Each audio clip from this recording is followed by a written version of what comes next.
Alô, alô, YouTube!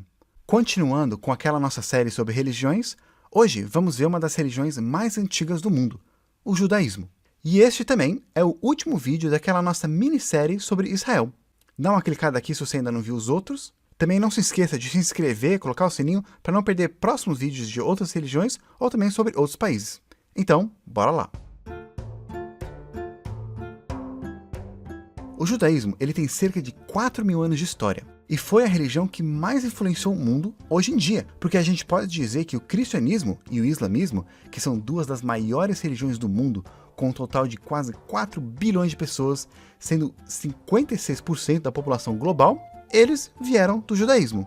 Isso de acordo com a visão acadêmica, tá, pessoal? Porque para muitos judeus, cristãos e muçulmanos são crentes que mudaram a religião deles. Para cristãos, judeus são crentes que não aceitaram o Messias, e para os muçulmanos, judeus são os crentes que alteraram as escrituras. Mas o judaísmo, hoje em dia, ele é um pouco diferente dessas outras religiões, porque além de ser uma religião, uma fé, ele também pode ser considerado como uma cultura, costumes, um povo, uma nação, de diferentes línguas e até etnias. Tem aqueles judeus que são de sangue, descendentes dos povos antigos israelitas que viveram lá na Judéia e foram dispersos pelo mundo há mais ou menos 2.000 anos atrás. Esses judeus têm grupos diferentes. 3 dos principais são os Ashkenazes, aqueles que se estabeleceram no norte e centro da Europa, os Sefaraditas, aqueles que se estabeleceram na Península Ibérica e no norte da África, e também Mizrahim, que são aqueles principalmente no Oriente Médio. Mas, como falei, tem muitos outros grupos também, indo até o Oriente lá da Ásia, como aquele grupo lá da Índia, que foi considerado como um dos descendentes das 10 tribos perdidas de Israel. Esses judeus de sangue podem ser ortodoxos, que seguem a religião no pé da letra, conservadores, reformistas, seculares ou até mesmo ateus, não praticando a religião nem acreditando em Deus, mas ainda são considerados judeus por causa do seu sangue. Assim como o cristianismo, existem algumas vertentes diferentes do judaísmo, samaritanos, caraísmo, ortodoxos, reformistas, conservadores, etc. Cada um com práticas e às vezes até algumas crenças diferentes, principalmente na interpretação do que e como que deve ser seguido os mandamentos. Também existe aqueles judeus conversos, pessoas de outras fés, não descendentes de Israel, mas que se converteram e praticam a religião hoje em dia, sendo considerados judeus também, na fé. E se eles quiserem, eles podem talvez até conseguir uma cidadania israelense. Hoje em dia, a gente usa a palavra israelense para designar qualquer pessoa que tem cidadania de Israel, podendo ser um judeu, também um árabe, um cristão, um druso, etc. Sim, gente, nem todo israelense é judeu. Mas israelita é um outro termo usado para os filhos das 12 tribos de Israel, aquela população antiga que viveu lá na Judéia por muitos anos. E também muitos usam esse termo para designar os descendentes dessas 12 tribos. Na verdade, como o judaísmo é muito atrelado à política, uma nação, para entender um pouco sobre a religião, também tem que entender um pouco da sua origem, a história do seu país. Desde o avô da religião, o Abraão, que também, aliás, é o avô do cristianismo e do islamismo, por isso que as 3 religiões são consideradas religiões abrâmicas. Mas tudo isso, a história de Abraão, seus filhos, Jacó, as 12 tribos, Moisés, eu fiz um resumo melhor naquele vídeo sobre a origem de Israel. Dá uma olhada clicando nesse izinho que vai aparecer aqui. Então agora vamos focar um pouquinho mais no que o judaísmo acredita. E a gente pode dividir em 3 áreas principais: Deus, Tanakh e Israel. Primeiro, Deus. Apesar de antigamente ter existido povos monoteístas, o judaísmo ele é fundamental, como a gente falou, porque ele influenciou outras grandes fés monoteístas hoje em dia. Na época de Abraão, a maior parte das pessoas elas acreditavam em vários deuses. Na verdade, povos e às vezes até vilas tinham seus próprios deuses locais. E Abraão também tinha um, só que era só um. E esse era o criador de tudo. Ele não tem irmãos, não tem rivais, não casou com ninguém, nada. É só ele. E ele é onipotente, onisciente e onipresente. E ele busca criar uma relação mais pessoal com as pessoas e com o mundo. E esse fator de ter um Deus só era e ainda é muito importante no judaísmo.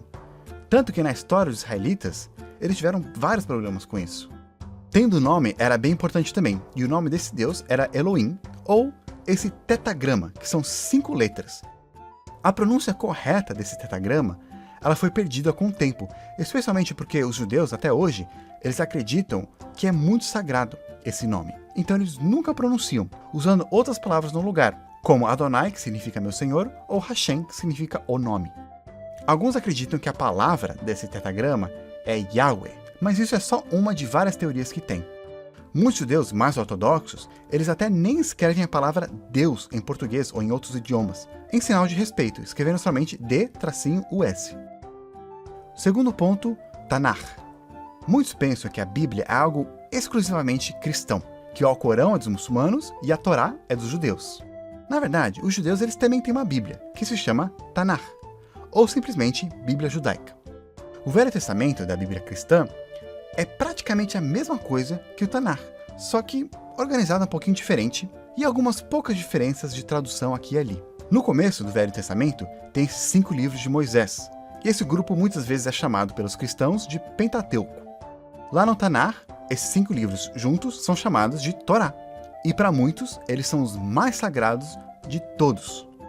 As outras seções do Tanakh são escritos de profetas e, por último, outras escrituras. A palavra Tanakh, na verdade, ela é uma combinação de letras. São as 3 primeiras letras dessas 3 seções da Bíblia judaica. Além do Tanakh, os judeus também têm o Talmud, que é um conjunto de escritos super importantes para os judeus, com mais de 10 milhões de palavras e 38 volumes. É uma grande coleção de comentários, principalmente sobre a Torá, como que a Torá deve ser interpretada. Lá tem histórias, debates, literatura, filosofia, lendas, etc. É uma das fundações da lei judaica e um guia para o judaísmo moderno.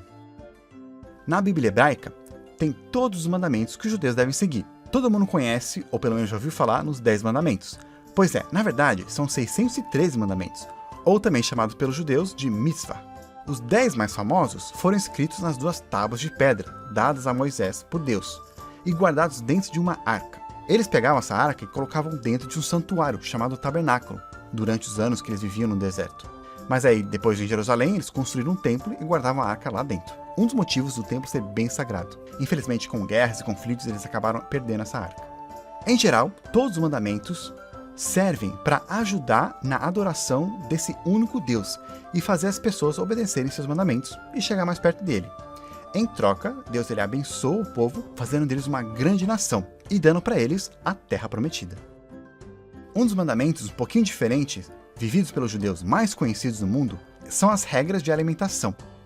Os judeus eles só podem comer kosher.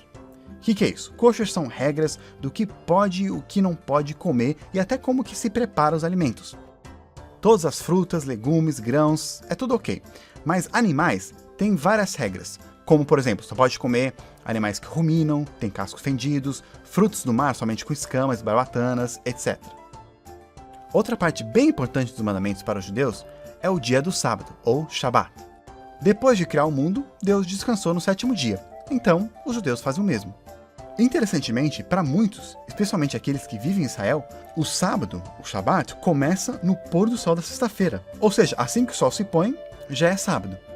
A lei judaica proíbe qualquer trabalho no sábado, gastar dinheiro, tarefas domésticas, dirigir, usar eletricidade, até usar o telefone. E orar, ler as escrituras são grandemente encorajados. Tem até um debate isso lá em Israel hoje em dia, em relação no que se pode fazer no sábado. Muitos mais ortodoxos, eles querem proibir o funcionamento de transporte públicos no sábado.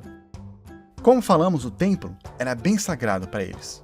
Não só por ser o lugar onde guardava a arca, mas também por ser o local onde eles faziam os sacrifícios e ofertas, rituais muito importantes que eles faziam por diversos motivos, e não só com animais. Um dos principais motivos era para a remissão de pecados.